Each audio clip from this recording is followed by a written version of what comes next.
Yes, आपने बिल्कुल सही टाइटल देखा। Don't start any business until you understand this universal principle. कोई भी बिजनेस स्टार्ट मत कीजिए जब तक आपको ये यूनिवर्सल प्रिंसिपल समझना है। तो क्या है ये इतना इंपॉर्टेंट यूनिवर्सल प्रिंसिपल? मैं आपको ये प्रिंसिपल श्री कृष्ण भगवान की एक स्टोरी के थ्रू समझाना चाहूंगा। एक बार क्या होता है, श्री कृष्ण भगवान और उनके सखा अर्जुन दोनों राज्य भ्रमण करने के लिए निकलते हैं। तब अर्जुन की नजर एक पंडित जी पर पड़ती है जो कि भिक्षा मांग रहे होते हैं।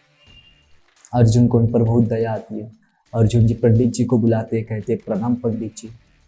पंडित जी, मैं आपकी मदद करना चाहता हूँ।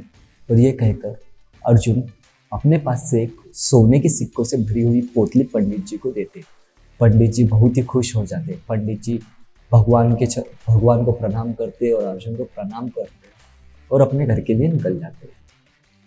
बट पंडित जी का दुर्भाग्य देखिए, जब पंडित जी घर की ओर जा रहे होते उन्हें एक लुटेरा मिल जाता है और वो लुटेरा पंडित जी के हाथ से उस थैली को छीनकर वहां से भाग जाता है।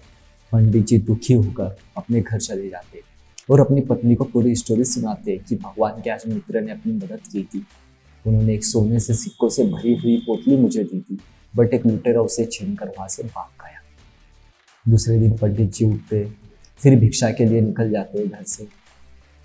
फिर दूसरे दिन अर्जुन और भगवान श्री कृष्ण राज्य भ्रमण के लिए निकलते। फिर अर्जुन की नजर पंडित जी पर गिरती है। अर्जुन आवाज देते, पंडित जी प्रणाम। पंडित जी, क्या हुआ? कल ही तो मैंने आपको सोने से सिक्कों से भरी हुई एक पोटली दी थी, फिर आज आप क्यों भिक्षा मांग रहे हो? पंडित जी अपनी दुखी कहानी अर्जुन को सुनाते कि कल ऐसा हुआ था। फिर अर्जुन को उन पर फिर दया आती है। अर्जुन कहता है, पंडित जी मेरे पास आपके लिए कुछ है। पर अर्जुन अपने पास से बेशकीमती मोती निकालकर पंडित जी को देता है और बताता है कि ये बेशकीमती मोती है। पंडित जी फिर बहुत खुश हो जाते, कहते सब भगवान की लीला है कहकर भगवान श्री कृष्ण को प्रणाम करते और अर्जुन भी उनको प्रणाम करते और घर की ओर चले जाते। जब वो घर पहुंचते उनकी वाइफ घड़ा लेकर पानी भरने के लिए गई होती है। पंडित जी सोचते हैं अब ये मोती को मैं छुपाऊं तो छुपू कहाँ? वह उस समय कोई लॉकर या संदूक नहीं हुआ करता था। पंडित जी बहुत ही गरीब थे, तो उन्हें एक पुराना मटका दिखता है। पंडित जी सोचते हैं कि कुछ क्षण मैं इसे इस पुराने घड़े में रख देता हूँ, और पंडित जी उनसे पुराने घड़े में रख देते और पंडित जी विश्राम के लिए बैठ जाते। पंडित जी को नींद लग जाती है और दुर्भाग्य से जो पंडित जी की वाइफ होती है, जो पानी भरने के लिए गई होती है, उसका वहां घड़ा टूट जाता है और घर आकर वो पुराना मटका ले जाती है। जब वो रिटर्न आती है तब पंडित जी सर को हाथ लगाए बैठे होते हैं और पूछते कि आग पर जो पुराना मटका रखा हुआ था वो कहाँ गया? पंडित जी की वाइफ सुनाती है कि मैं उसमें पानी भर लाई। पंडित जी कहते, आज फिर भगवान के मित्र अर्जुन ने हमारी मदद की थी। उन्होंने मुझे एक मोती दिया था और मैंने वो मोती उस पुराने मटके में रखा हुआ था जिसमें आप पानी भर लाइए। फिर दोनों बहुत दुखी हो जाते हैं। फिर पंडित जी दूसरे दिन वैसे ही भिक्षा मांगते। ऐसे ही 2-3 दिन चलता है। अर्जुन पंडित जी को आवाज देते, पंडित जी प्रणाम। फिर पंडित जी को बुलाकर पूछते कि क्या हुआ पंडित जी, आप आज क्यों भिक्षा मांग रहे हैं? पंडित जी पूरी पुरानी कहानी सुनाते हैं कि मेरे साथ कुछ ऐसा ऐसा हुआ। अर्जुन समझ जाते इसके पीछे भगवान की कोई लीला होगी, तो वो भगवान को प्रणाम करते, भगवान को कहते कि आप ही इनकी कुछ मदद कीजिए। मैंने तो इनकी मदद करने के लिए सोचा बट मुझसे कुछ हो नहीं पाया। भगवान उन्हें 2 सिक्के देते और कहते, पंडित जी आप जो रास्ते से आए हो उसी रास्ते से अपने घर के लिए चले जाइए। पंडित जी सोचते हुए मन में जाते हैं कि यार भगवान से अच्छा तो भगवान के मित्र है जिन्होंने मेरी इतनी मदद की, मुझे ढेर सारा सोना दिया, मुझे एक बेशकीमती मोती दिया, और भगवान ने मुझे क्या दिया, सिर्फ 2 सिक्के। ऐसा सोचते हुए वहां से जा रहे होते तभी पंडित जी को एक मछुआरा दिखता है। उस मछुआरे के पास पंडित जी को एक मछली बहुत ही पसंद आती है और पंडित जी सोचते इस 2 सिक्के से तो मेरा कुछ हो ही नहीं सकता, चलो मैं इस मछली की ही जान बचा लेता हूँ। पंडित जी उस मछुआरे को 2 सिक्के देते और उस मछली को अपने साथ कमंडल में ले जाते।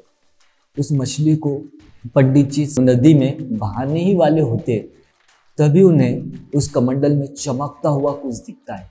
पंडित जी देखते हैं वो वही मोती था जो अर्जुन ने उन्हें दिया था। पंडित जी खुश होकर चिल्लाने लगते, वाह मिल गया मिल गया मिल गया। तभी वहां से वो लुटेरा जा रहा होता है। वो लुटेरा देखता है, उसे लगता है कि पंडित जी को समझ आ गया है कि मैं ही वो लुटेरा हूँ जिसने उनके सोने के सिक्कों से भरी पोतली छीनकर भागी थी, और पंडित जी अब मुझे राजा के हवाले कर दे। तो वो आता है, पंडित जी से माफी मांगता है, उन्हें उसे अपनी सोने की सिक्कों की जो पोतली होती है वो दे देता है और कहता है प्लीज मुझे माफ कर दीजिए। पंडित जी उसे माफ कर देते हैं। तब जो अर्जुन को ये सब पता चलता है, अर्जुन भगवान को पूछता है, भगवान मैंने उन्हें सोने से सिक्कों से भरी हुई एक पोतली दी, मैंने उन्हें बेशकीमती मोती दिया, तब उनका कल्याण नहीं हुआ और आपने सिर्फ 2 सिक्के दे दिए, तो उनका कल्याण कैसे हो गया? उनके पास सब कुछ, जो कुछ उन्होंने खोया था वो सब कुछ उन्होंने रिटर्न कैसे पा लिया? भगवान कहते हैं ये सारा खेल कर्मों का है और अपनी सोच का है। अर्जुन कहते कैसे, मुझे कुछ समझ नहीं आया। भगवान अपने शिष्य और अपने मित्र अर्जुन को समझाते हैं कि जब आपने उन्हें सोने से भरी सिक्कों की पोतली दी, आपने जब उन्हें मोती दिया, पंडित जी ने सिर्फ खुद के बारे में सोचा कि मेरा जीवन ऐसा हो जाएगा, मैं कुछ ऐसा कर लूंगा, मैं इतना सुखी रह लूंगा। और जब मैंने उन्हें 2 सिक्के दिए, तब उन्होंने खुद का ना सोचते हुए किसी और के बारे में सोचा, किसी और की जान बचाने के लिए सोचा। जब उन्होंने खुद का ना सोचते हुए किसी और के बारे में सोचा, तभी ये चमत्कार होना शुरू हो गया। इसलिए तभी जब भी आप बिजनेस करो, तब खुद के इनकम के बारे में ना सोचते हुए अपने कस्टमर के इनकम के बारे में सोचो।